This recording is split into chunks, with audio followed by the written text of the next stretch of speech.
Nako po, eto na. Biglang bumaliktad.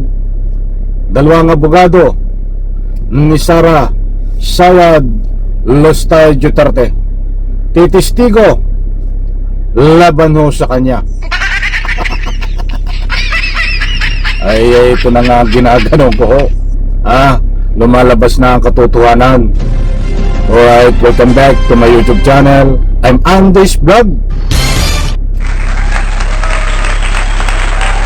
Mga kaibigan, kapapasok pa lang. Kakaiba, mainit, bagong-bagong balita. Nagbaliktaran na ho itong mga pinagkakatiwalaan ni Sara Sayad Lustay na mga abogado, sapagkat titistigo po sa kanya ang dalawang abogado laban sa kanya.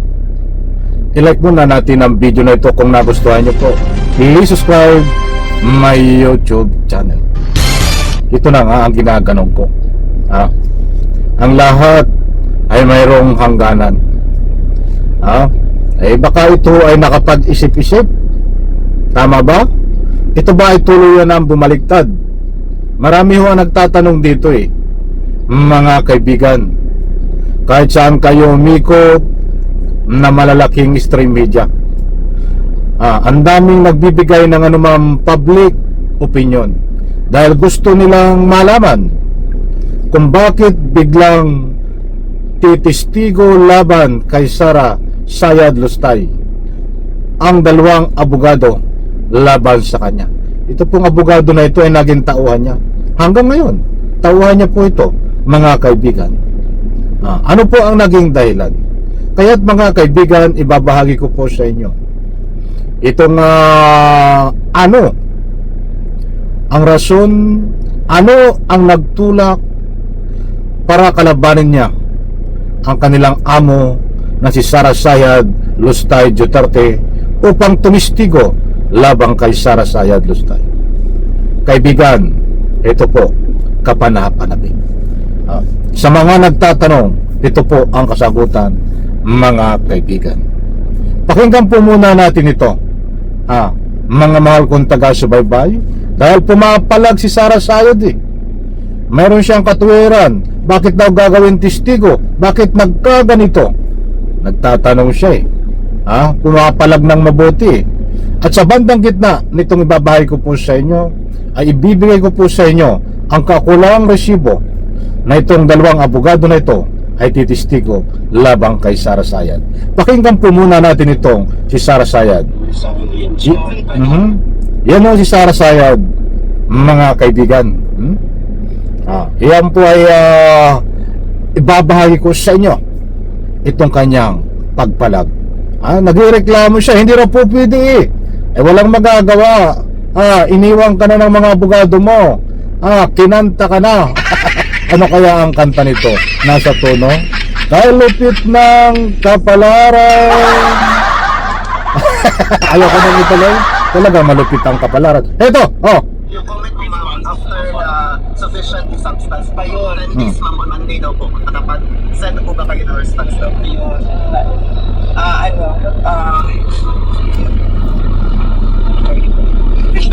ano ba? Miss Shepherd ko. Hindi na makapagsalita. Tuwaan ka na, ako namang Monday, no?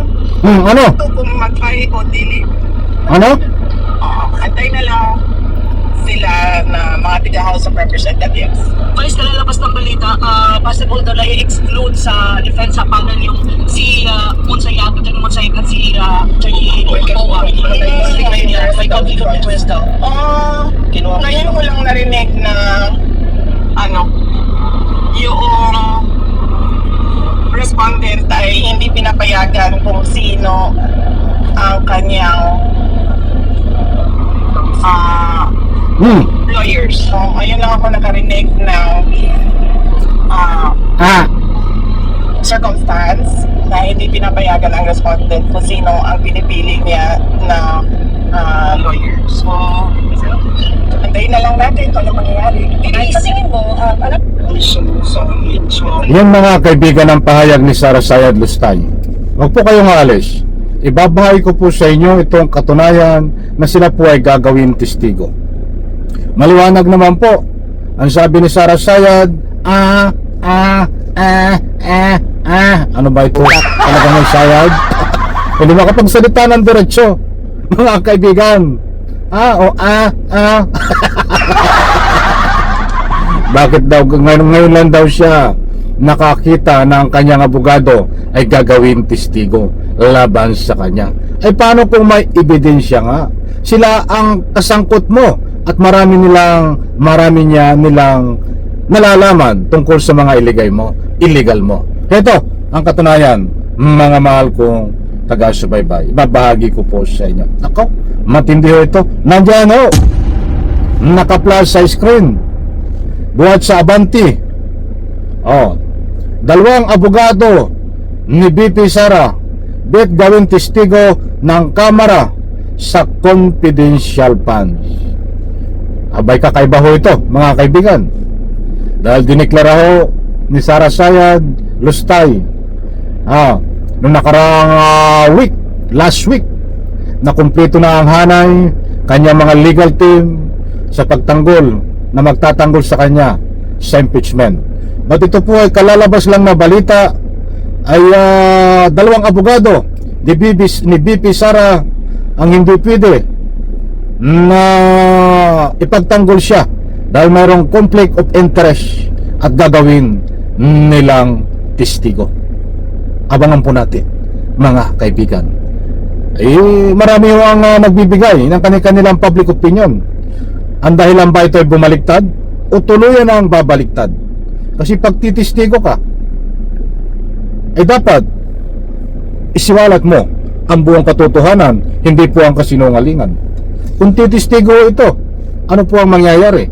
Isisiwalat ba ang buong katotohanan na itong si Sarah Sayad ay talagang lustay at nagnakaw di umano ng pera sa pamamagitan ng confidential funds o ano pa man na nalalaman nila sa illegal na gawain nitong si BP Sarah Sayad?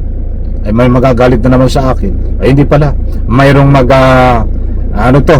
magpapansin kasi ayaw na lang ipatawag na BP ito eh. Tama lang naman. Ang gustong itawag dito ay Sarah Sayad, wag samahan ng BP Sara. Tama naman, respeto ko ang inyong mga public. So abangan po natin dahil ang sabi din ni Sarah Sayad ay abangan na lang kung anong mangyayari. Tuluyan ba itong babaliktad? Tuluyan bang ikakanta si Sarah Sayad? Ano ang mangyayari dito? Katulad ng sabi ni Sarah Sayad, abangan po natin, mga kaibigan. Kaibigan, isang like, isang video sa video na ito.